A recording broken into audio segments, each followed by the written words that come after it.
आपले प्रतिनिधी सध्या आपल्यासोबत आहेत प्रशांत। प्रेक्षकांसाठी सविस्तर कोर्टामध्ये नेमकं काय काय घडलं, काय काय भूमिका मांडण्यात आला, कसा युक्तिवाद झाला?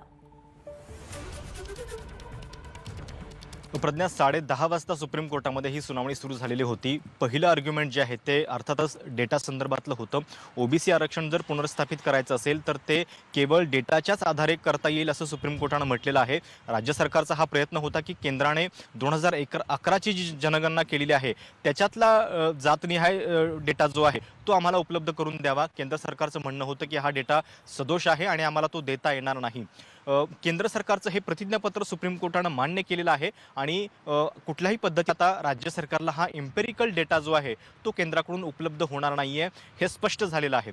आता याच्यानंतर जो प्रश्न उरतो तो निवडणुकांचा प्रश्न उरतो। एकतर सध्याच्या ज्या निवडणुका आहेत त्या अनेक या अध्यादेशाच्या स्थगितीमुळे पेचात सापडलेल्या आहेत। या निवडणुकांचं नेमकं काय होणार? या निवडणुका ओबीसी आरक्षणाशिवाय होणार की ओबीसी आरक्षण लागू करून होणार? हा एक आता सगळ्यात महत्त्वाचा प्रश्न आहे।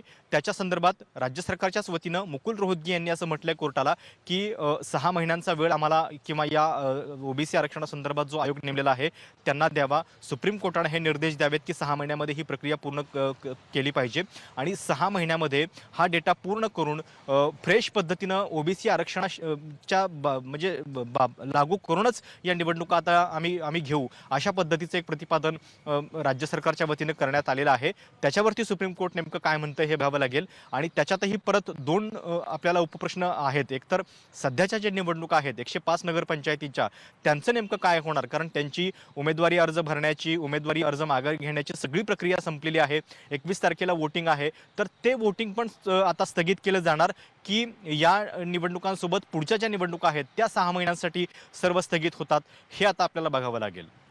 प्रशांत, आणखी एक महत्त्वाचा प्रश्न की आपल्या राज्यासोबत इतरही काही राज्यांच्या अशा याचिका होत्या का आणि त्यांच्यासाठी सुद्धा हाच कायदा आणि हाच नियम लागू असेल का?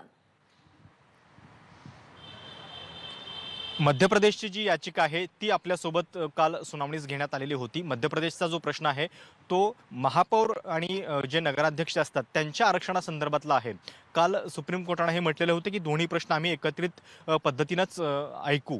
आता मध्य प्रदेशने काही केंद्राकडे एम्पिरिकल डेटा मागितलेला नव्हता, त्यामुळे एम्पिरिकल डेटा संदर्भातल्या सुनावणीमध्ये केवळ महाराष्ट्राचा प्रश्न होता तो महाराष्ट्राला द्यायला केंद्राने नकार दिला आणि सुप्रीम कोर्टाने ती गोष्ट मान्य केली आहे। आता निवडणुकांसंदर्भातला जो निकालाचा पार्ट आहे त्याच्यामध्ये निकाल काय येतोय हे बघावं लागेल।